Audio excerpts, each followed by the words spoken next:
Le couple est revenu au jour où ils se sont déclaré leur amour dans leur vie antérieure. Cette fois-ci, ils ont tacitement convenu de ne pas évoquer le passé. Ils ont décidé de se lancer dans une vie complètement différente de leur précédente. L'homme a choisi de partir étudier à l'étranger avec son premier amour, qu'il n'a pas pu oublier dans sa vie précédente. 7 ans plus tard, l'homme a utilisé les souvenirs de sa vie passée pour devenir un trader de renommée mondiale. Il a assisté à une réunion de classe avec son premier amour. De manière inattendue, il est tombé sur son ex-femme, qui avait disparu depuis 7 ans. En voyant la femme habillée en tenue de sport, il a intérieurement ricané, pensant qu'elle avait effectivement eu une vie pire sans lui. À ce moment-là, la femme a ignoré les regards étranges des autres, et a pris nonchalamment un gâteau sur la table, le mangeant à pleines dents. L'homme s'est serré à côté d'elle en se moquant. Elle était déjà une femme laide dans sa vie passée. Dans cette vie, elle ne sait toujours pas comment s'apprêter. Pas étonnant que personne n'ait voulu l'épouser même après 7 ans. En regardant l'ex-mari qu'elle avait autrefois profondément aimé, le cœur de la femme était rempli de chagrin. Dans sa vie passée, elle avait renoncé à l'opportunité de poursuivre ses études de médecine, était restée à ses côtés, et avait soutenu ses projets d'entreprise, pour l'aider à rassembler des fonds de démarrage. Elle travaillait 3 emplois par jour, livrant même de la nourriture pour gagner de l'argent supplémentaire.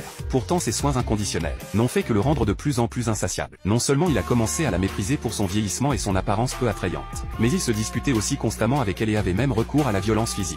Car dans son cœur, il avait toujours aimé son premier amour plus que tout. Il se lamentait souvent que s'il pouvait revivre sa vie, il épouserait sûrement son premier amour. Le soir de leur divorce, ils ont eu un accident de voiture. Tous deux sont alors revenus à la vie, retournant 7 ans en arrière. Cette fois, la femme a poursuivi son rêve d'étudier la médecine. Maintenant elle était devenue un médecin de renommée mondiale. De plus, elle avait une famille heureuse et épanouie. Son mari était un PDG milliardaire que tout le monde cherchait à avoir comme ami. Comme elle venait de terminer une longue intervention chirurgicale et n'avait pas eu le temps de se changer, elle s'est rendue à la réunion en tenue simple, ce qui a conduit les camarades de classe snob à se moquer d'elle en la qualifiant de pauvre. Pour l'humilier davantage, l'homme lui a remis un chèque de 100 000 €, lui conseillant de mieux s'habiller au lieu d'avoir l'air négligé tout le temps. La femme a calmement déclaré qu'elle n'avait pas du tout besoin de cet argent. Elle lui a également rappelé qu'aujourd'hui était l'anniversaire de leur mort. À partir de maintenant, il ne pourrait plus utiliser les souvenirs de sa vie passée pour prédire l'avenir et gagner de l'argent. L'homme rempli de colère a soudainement reçu un appel téléphonique, l'informant que le PDG était au dernier étage de l'hôtel. Impatient de saisir l'opportunité de gravir l'échelle sociale, il s'est précipité pour tenter sa chance. Voyant cela, les camarades de classe se sont rapidement rassemblés autour du premier amour,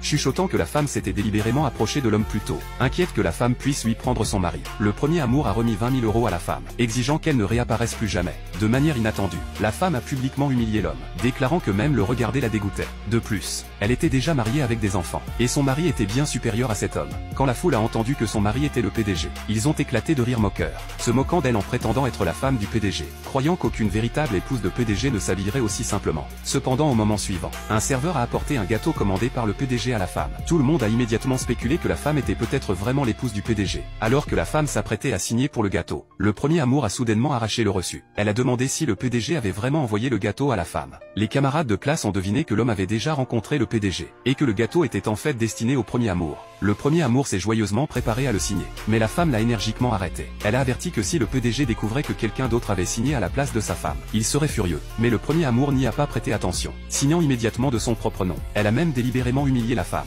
se moquant d'elle en disant qu'elle n'avait jamais goûté de gâteau à la truffe noire auparavant. Puis elle a fait semblant de trébucher et a écrasé le gâteau sur le visage de la femme. Furieuse, la femme a levé la main et a giflé le premier amour. Cette scène a été vue par l'homme qui venait de revenir. Il a exigé que la femme s'excuse auprès du premier amour. La femme a refusé de céder. Lorsque les camarades de classe ont murmuré que la femme avait publiquement humilié l'homme plus tôt, l'homme enragé a giflé la femme, et a ordonné aux camarades de classe de la battre ensemble. Soudain, le fils du PDG s'est précipité sur les lieux.